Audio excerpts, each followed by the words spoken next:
So recently, a woman approached Bernie in one of his town halls and asked him about something. She seemed to be an objective woman who claimed she was trying to decide who to vote for. And she said, Bernie seemed like an authentic person. But she wanted to know on one of the issues where he didn't seem authentic, how he would explain himself. And that is the issue of open borders and illegal immigration. She correctly points out that not that long ago, Bernie was vehemently against illegal immigration.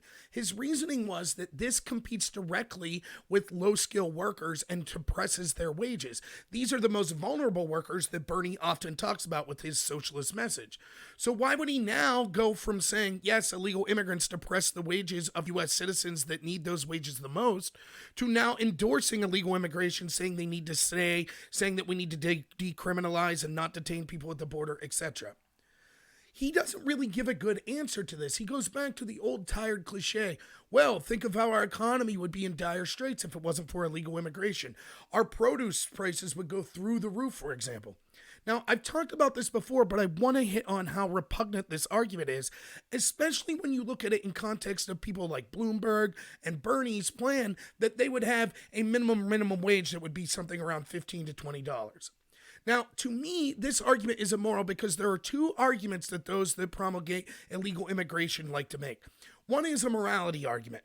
We have the moral obligation to accept the poor from other countries because it would be unjust for us to keep them out. This is an argument that you hear quite often. It's an argument you hear for why we need to spread our vast resources. The problem with this is the same people that make this argument usually have vast resources, like the Democratic politicians, those in Hollywood, etc. They're not voluntarily giving up their resources to help the poor around the world. They're not using their third, fourth, and fifth houses to shelter poor people from around the world. No, they keep their wealth. They live in gated communities while they tell you that you have to accept people from a different culture, many of which don't even like the United States and burn the flag of the United States, that came here illegally breaking laws, and you have to accept them in your neighborhoods and in your workplaces. So right out of the gate, we can see the hypocrisy of Bernie here.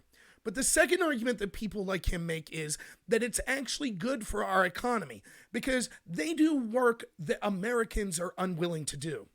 This is a lie. The reason that Americans are unwilling to do this work is because it's difficult work and the wages that are being offered aren't competitive with other work or with the possibility of doing something like getting welfare or disability and things like that. I bet if we eliminated the system of staying home and we made the welfare and the unemployment and the disability systems more stringent and made sure that people that really deserved it were the ones receiving this, then all of a sudden the people that wouldn't be able to afford shelter or food would find that working in these fields, picking produce and other things like that would be a viable alternative and something they'd be willing to do. But if they could sit at home and make more money and play PlayStation or watch television or even do other jobs that are maybe less skilled and less labor intensive and pay the same amount, why wouldn't they choose that alternative? The truth is that in a free market system, that these owners of these farms and these other jobs that Americans won't do would be forced to pay a competitive wage. This would then bring workers in that would be willing to work at that wage. Yes, that means the price of your products that you get from these farms and other areas would go up. But that's the natural cause of the free market. What Bernie is saying is he wants to intervene in that market by having people that are basically working at slave wages come here so that Bernie can have cheap avocado to smear on his toast, so that his bananas are a little cheaper or his apples or his oranges. For his personal comfort, he's willing to live off the sweat of people that are illegals that aren't guaranteed the protections that workers that are citizens of this country have. So they wouldn't get things like welfare benefits, insurance benefits, minimum wage benefits, workers' compensation benefits, etc. They're not held to OSHA standards and other things that Bernie says is very important for the workers of America. But for Bernie and the rest of their comfort, the ones that promulgate this idea that illegal immigrants are good for the economy, that's okay. Their personal comfort's worth the sweat of those brows of making these people work in bad conditions. Now, when you say something like this to Bernie or the people that support this ideology, they'll say, oh, no. Actually, what we really want is the illegal immigrants to come in and then be paid a minimum wage to get all the benefits that an American worker gets. But can't you see how that counters their economic argument?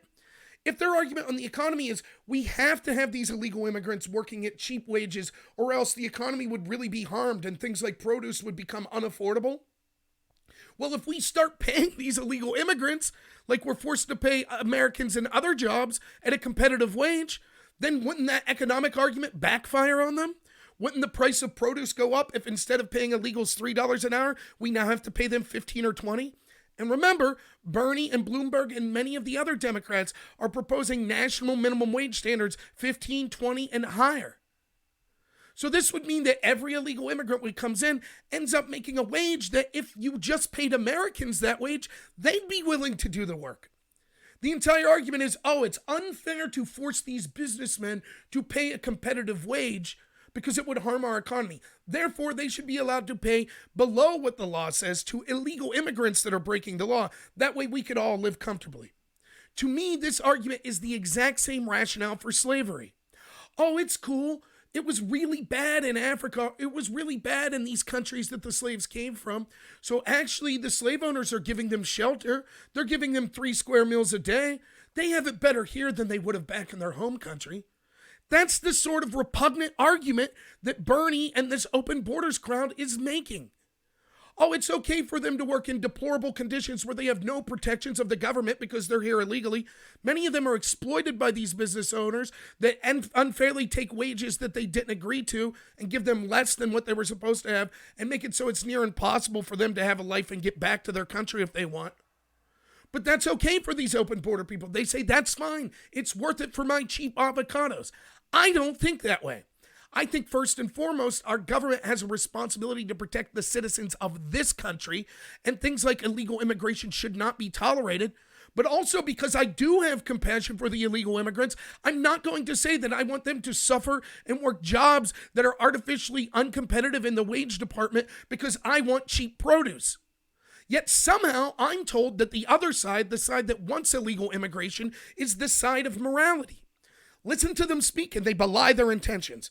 You remember when Alyssa Milano and other Hollywood people were tweeting, Mr. Trump, if we get rid of the illegals, who will mow our grass? Who will clean our toilets? That's what the wealthy class, that's what this socialist-esque mindset, that's what the social justice warrior of, oh, we have a big heart, we want these people to come in, really mean. They want their lives to be more comfortable. They want to exploit the illegal immigrants, and they don't care if that means that it depresses poor wages for the poorest of the people in this country in their effort. All that matters is that these wealthy elite people get exactly what they want. They prescribe for you a bunch of moral proclamations that they're unwilling to live by themselves in every instance. That's the problem with this socialist mentality. Hey, if you like this video, please like and subscribe. I'll be putting more videos out as the days go on. I normally do a live stream at noon on Fridays. That's going to be pushed back to closer to 2 p.m. this Friday because I have a work thing that came up. But I'll still be doing my live stream Friday. It'll still be a couple hours. Don't worry about it. Just might be pushed back a couple hours. I'll put out a post letting people know that in my channel as well. So thank you so much, everyone. Check out the links in the description where you can follow me on places like you can support me on PayPal, on Patreon. You can follow me on Twitter, Twitch, BitChute, and places like that, and even DLive. I'm trying to branch out in case YouTube decides to censor my voice. So thanks so much, everyone, and have a good one.